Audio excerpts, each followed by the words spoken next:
sovereignty. From the ashes of New York to the loneliest, most barren corner of Damnation, nothing remains. Nothing.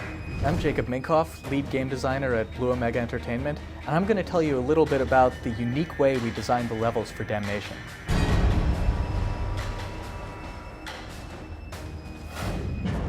In Damnation, we have these levels that are absolutely massive, have huge vertical height, and are much more organic and multi-layered than levels you would typically see in a shooter. Traditionally, level design is often done on graph paper. You simply do top-down views of the player path through it.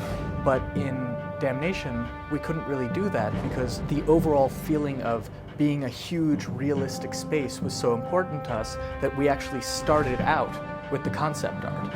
When we started the development of Damnation, we didn't realize just how much verticality was going to be needed. In the example of our first design for Boomtown, it was a very small area. We thought that, 6 stories would be huge.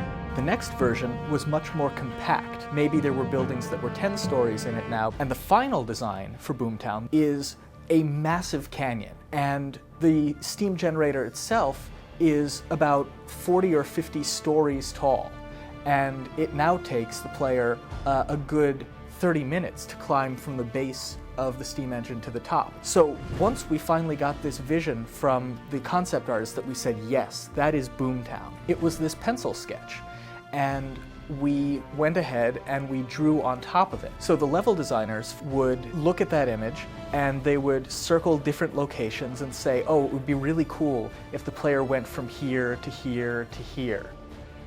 In the case of the mines in Boomtown, the mines were designed as this huge cavern with a spire going up the center of it, and all sorts of different buildings built into the cavern walls along the side of the mines. The level designers went ahead and drew paths on top of it, and they said, okay, well, there are all these cool elements in this image. Let's look at that and say, it would be really cool if the player had to climb into this building and had to get onto the rooftop.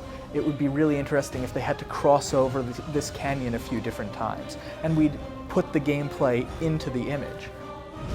I think that we really succeeded in our goal of bringing these epic artistic visuals to a much more mainstream shooter.